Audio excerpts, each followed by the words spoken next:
इस ब्रह्मांड की कोई भी शक्ति आपको उस चीज को हासिल करने से नहीं रोक सकती जिसके आप हकदार हैं। अगर आपका मन अपनी पूर्ण क्षमता में जागृत है तो हर चीज पाई जा सकती है।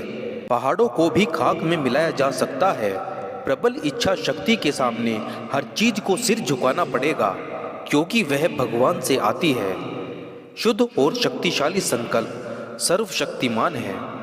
खड़े हो जाइए, साहसी बनिए, शक्तिशाली बनिए, जिम्मेदारी का सारा बोझ अपने कंधों पर उठाइए और इस बात को जानिए कि अपनी किस्मत को बनाने वाले आप ही हैं। जो कुछ भी शक्ति और सहायता आप चाहते हैं वह आपके भीतर ही है।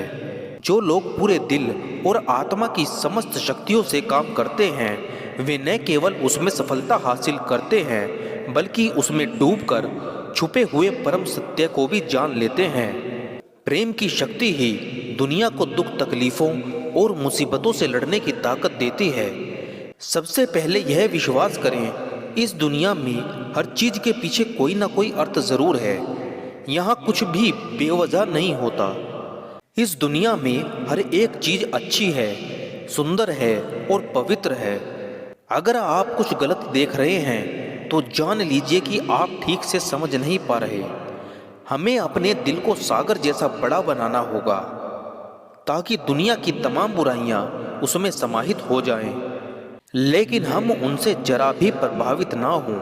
आप जैसा खुद को समझते हैं वैसे ही बन जाते हैं। अगर आप खुद को कमजोर समझते हैं तो कमजोर ही बनेंगे। अगर आप खुद को ताकतवर समझते हैं तो आप ताकतवर ही बनेंगे। आपको दुनिया की कोई ताकत नहीं रोक सकती। खुद के प्रति सच्चा होना ही सबसे बड़ा धर्म है। अपने आप में विश्वास कीजिए।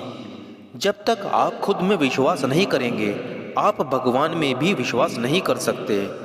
अपने किसी एक विचार पर स्थिर रहो, उस विचार को ही अपना जीवन बना लो। उसके बारे में सोचो, उसके बारे में सपने बुनो। उस विचार को ऐसे जियो कि आपका दिमाग, मांसपेशियां, नसें और आपके शरीर का हर एक हिस्सा उस विचार से भर जाए। यही सफलता का रास्ता है और यही वह रास्ता है जिस पर चलकर महान आध्यात्मिक महापुरुषों का निर्माण होता है। जो सच है उसे साहस पूर्वक बिना डरे निर्भीक होकर लोगों से कहो। इस बात पर ध्यान ना दें कि उसमें किसी को तकलीफ पहुंचती है या नहीं। दुर्बलता को कभी भी जगह मत दो। याद रखो, सत्य के लिए सब कुछ छोड़ा जा सकता है, लेकिन सत्य को किसी भी चीज के लिए नहीं छोड़ा जा सकता। ऐसी कोई ताकत नहीं है जो उस व्यक्ति को हिला सके। इन सब से युक्त होने पर व्यक्ति संपूर्ण ब्रह्मांड के विरोध का सामना करने में सक्षम हो जाता है। इस दुनिया में जन्म लेने के बाद अगर हम खुद को बंधनों में कैद पाते हैं तो यह सब बंधन हमारे ही बनाए हुए हैं। इस प्रकृति ने हमें कोई बंधन नहीं दिया। अगर आप जानते हैं कि आप मुक्त हैं तो आप इसी क्षण से मुक्त हैं। याद रखिए, आप आत्मा हैं, मुक्त और शाश्वत, सदा मुक्त, सदा आनंदित।